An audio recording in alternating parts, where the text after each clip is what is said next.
In the darkest part of your mind, there is untold power.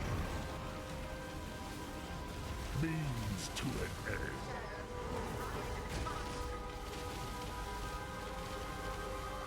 The Atlas is everything we see, and everything not.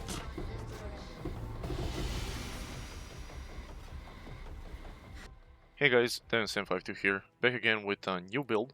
This time it's Absolution Guardian actually. So Absolution got a little bit of a buff and the Guardian got a buff, so I was like, why the heck not?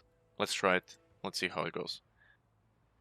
One thing I had in mind is taking this chest piece and making something out of it, but let's start with the weapons. So first things first, what I was using is Cane of Kolomak. I found this ungodly thing. It has all the goodies that you would need for an Absolution build.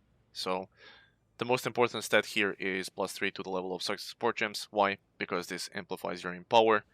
I have Empower level 4. You don't need Empower level 4. You need like Empower level 3. It's absolutely fine. Why? Because the Absolution gets, if you min-max it, then it gets to level 32, which you absolutely do not need. You need level 30. Why? Because after level 30, the scaling drops significantly, right? So you only want to get to level 30, so your Absolution gem needs to be like 2020, Val Absolution, of course, and Empower needs to be level 3. Don't worry about it. Absolutely, the scaling drops after level 30, so no worries. Why this? Well, you can see the stats. It's insane. Most important one, if you're going to copy this, would be the +3 to level success support gems and the attack and cast speed. Everything else is just gravy. Like maximum life you don't really need, because I made this build as a plan of like clearing maps, juice maps, and all of that. So it has all of the survivability for that, and for that purpose, the life is really not needed. I take some survivability notes for the minions here as well, and some here as well. So they're quite beefy and they're supported with meat shield. So you're not going to be losing them. They're quite high level as well. But okay, so this is the weapon. An alternative to this, what you can do is actually pretty good. Might be even better in some cases. You can use a bow. The most important thing if you're gonna go with the bow alternative is try to get a bow that has the low dexterity requirement, very low, as low as possible. So requires level 1 or something. Why? So you can roll the sockets properly, because as you can see, like dexterity rolls only green sockets. We need no green sockets. It's only blue and red, right? So it's off coloring, quite a mess. Alternatively, what you can do, you can corrupt it and then color it with the tainted chromes. But yeah. How to craft a bow? It's very simple. You need this fracture modifier, +1 level to suck the gems. You use the Essence of Fear to get the minions deal damage. Remove the rest of the modifiers and then just multi-craft the rest of it, right? It basically mimics the Cane of Kulamak. It gets damage, it gets the +3 to the gems, and some attack and cast speed. But it's significantly cheaper than finding something like that on the Staff of Kulamak. The one more bonus benefit of using a bow alternative is the quiver, right? We can use the quiver then. And then we get a bunch of energy shield here. Faster start of energy shield recharge, which is amazing for our build because we're going for Wicked Ward. Again, faster start of energy shield recharge. And even on the Watcher's Eye I get some faster start of energy shield recharge. So if you pair it with this combo, it's going to start super fast.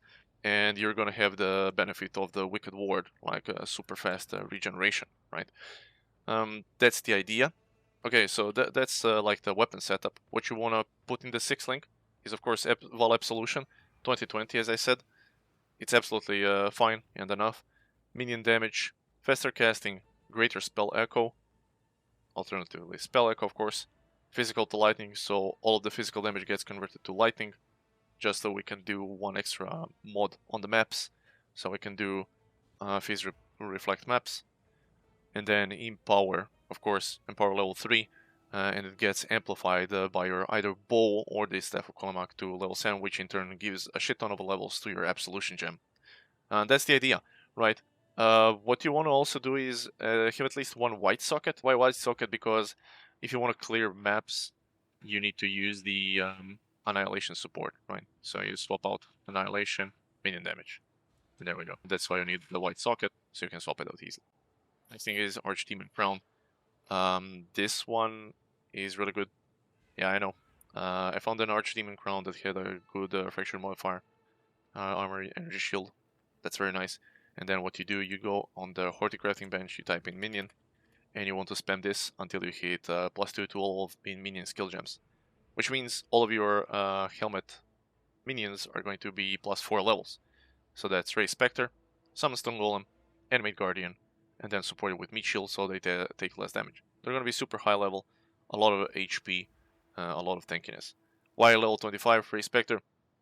Because then you can use 4 of them. Which Spectres do I use? I use the Guardian Turtle for the Determination Aura, and I use the Warlord for the Endurance Charges and the Vitality Aura. So that's 2 auras from my minions. The rest of the minions are Host Chieftains, or Carnage Chieftains. Basically the ones that give you Frenzy Charges, right? You want the Chieftains that give you Frenzy Charges, 2 of them. So it's kind of like permanent uptime. It's pretty good damage. And then the rest of it, here I got a bunch of resistances. If you don't get resistances, I know this is like a sick roll on the helmet. You don't need the resistances here. You can easily cap them here, and by taking Alira instead of killing all of the bandits, just help Alira is going to be 15 plus all, and then the rest of it you can get here. You see, like, instead of this minions deal increased damage, if you've used the minion skill recently, you can get an additional pair of these resistances, right? So you can be Fire and Lightning, and then, for example, Cold and Lightning as well. And it all gets amplified by the Darkness Enthroned. And you can do it on this one as well, right? So you can basically cap everything here, and of course get a shit ton of Energy Shield as well, because it basically gets doubled. Something like 19% on Darkness Enthroned you want to look out for. The rest of the stats, some minion damage if you can. Minions deal extra damage, lightning damage or physical damage. It's gonna be gravy. Okay, that's the belt, that's the jewels, that's the helmet. Let's go on to the amulet. +3 to Absolution Gems, of course. Dragonfang Replica, Dragonfang's Flight. All of the other stats are good. Ally Res is good. Reservation Efficiency is good. Not really too necessary, but whatever. Items and gens have reduced attribute requirements. This one is really nice because of haste. As you can see, I don't even have enough dexterity, but because of the amulet I can wear it. And we place Anointment, Enduring Bond. Why Enduring Bond? Because we have a lot of minions that have a duration. So, Absolution, all of them have a duration. While Absolution also has a duration. And that's that. Okay, the rings. On the rings you want to have dexterity as much as possible, just for the haste basically. Dexterity, dexterity. The rest of it is energy shield. And then I got some resistances because I was missing something. And then the rest of it you want to have. Non-channeling skills have minus mana cost, so you need to have an open prefix on both of them. And minion modifiers, of course, if you can get them. That's absolutely gravy. Bone rings, of course, so you cap the minions with elemental res. Next up is Paladin boots. So basically, as you can see, there's a trend with all of my items. They're all armor and energy shield. Armor, energy shield, armor, energy shield, armor, energy shield. All of these 4 items you want to have armor, energy shield. Why? Because of this really nice mastery. A 100% increased armor energy shield from the body armor if all the rest of the gear has armor energy shield. So because all of these 3 have armor energy shield, this gets doubled, right? So we're getting a shit ton of stats from this incandescent heart. Okay, so the boots, we place Desecrate here, so we can cast Flesh Offering. I placed it here in the main chest, just so it gets +1 level. That's whatever. But yeah, Desecrate for this, and so we can summon the Spectres. Automation with Molten Shell, because we have a shit ton of armor. As you can see, like, the armor is capped, and when we use flasks, it's super high. So Molten Shell is going to be absolutely bonkers. Flame Dash, I imbued it with Arcane Surge, so when you're casting it, you're going to get some mana regen and cast speed, which is really nice to have. The boots themselves, they give you Shock Avoidance 100%, Movement Speed, Armor Energy Shield, of course, and why 100% Shock Evasion? Well, we're using Storm Shroud again. Storm Shroud is good. So basically we're solving all of our elemental ailments immunity with the Storm Shroud and the boots. Immune to Ignite, Scorch, Shield, Frozen, Brittle, Shock, Sept. All of it. Okay. That's the boots. The gloves, simple. Just have some strength, some resistances, armor, energy shield. If you can craft minions deal increased damage, perfect. That's it. Important thing here is the implicits. Inflict lightning exposure on hit, so they have less lightning res. And of course, Unnerve. What Unnerve does is enemies take increased spell damage. This applies to your Absolution minions as well, so they're going to be dealing more damage. Absolutely good. The links here is Arcanist Brand, a link to 2 curses, Elemental Weakness and Conductivity. One of these should be replaced with Punishment. Elemental Weakness, replace it with Punishment. It is better. I haven't done it. I don't know why. But yeah, punishment and conductivity ideal, and then Hex Bloom support, so it spreads. You just place a brand on the boss, and they're constantly going to be cursed with both of the curses. And of course, in the maps you can also cast it. It's also going to apply all of the curses to all of the minions because of Hex Bloom. Very good. In the chess piece, we have the auras, and of course the Flesh Offering. Ignore this one. It doesn't get supported by anything, so we don't care. But Haste, Enlighten. Enlighten needs to be level 3, even if I remove this. So this one is Enlighten level 4. Absolutely doesn't need to be. I used it from my other character because I had it, so why not? But it can be level 3, as you can see. I still have some mana even without Enlighten. So Enlighten level 3 is absolutely fine. What you want to have is the Corruption on the Saintly Chainmail. +1 to suck the gems. That's very good. It's going to increase the level of all of the auras and the Enlighten. So summon Scritter bots, Clarity, Discipline. Determination you get from the Turtle, Vitality you get from the Warlord. Okay. Why this chess piece? Well, because we're CI, immune to chaos damage, which means this chess piece gives us 25% less damage taken from elemental damage. And that's it. And we get a lot of armor, a lot of energy shield. Very good. You can look for alternatives if you'd like. And this is what I opted in for because I wanted some survivability, and that's that. It was very cheap as well. That's all of the items. I explained all of the items, all of the links inside of them. And now let's move on to the passive tree. So the passive tree is fairly simple. We're taking all of the energy shield node keystones. So chaos inoculation, we're taking Wicked Ward, we're taking Divine Shield. When you take damage, restore some energy shield. And of course, the Zealot's Oath, life regeneration is applied to energy shield instead.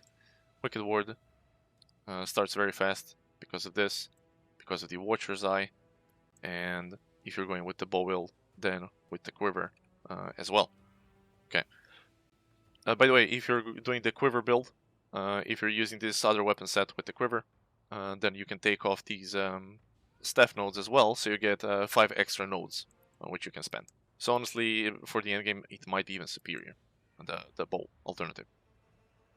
Okay, the build focuses on some minion protection, minion damage, minion protection, minion damage, extra specter, minion damage, double curses, some mana reservation efficiency, and mostly just going for the nodes that give you armor and energy shield. Armor, energy shield, armor, energy shield, armor, energy shield.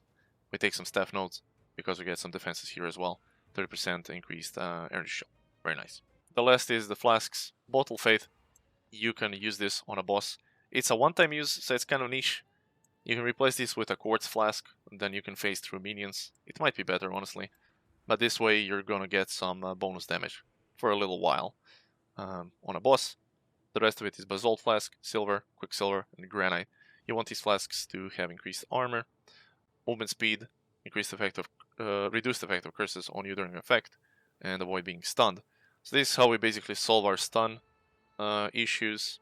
I would recommend taking the Solid Brine King, just upgrade it to the max. I don't have it, I don't know why, but yeah, this one is much better. You can use this alternatively if you're just doing maps. You can do this, no problem. But what we do, we also take this mastery, which increases the stun threshold based on your energy shield. And yeah, that's about it. That's the build. The build focuses mainly on mapping and killing pinnacle bosses. You can do the invitations, no problem. I also killed Feared, so yeah, you can farm Feared if you want. It's very easy with this build. The only thing it can't really do Uber content. For Uber content, it's not that great. You're gonna be dying. So yeah, that's that. Thank you guys for watching. Hope you enjoyed, and I'll see you next time with something new. Peace.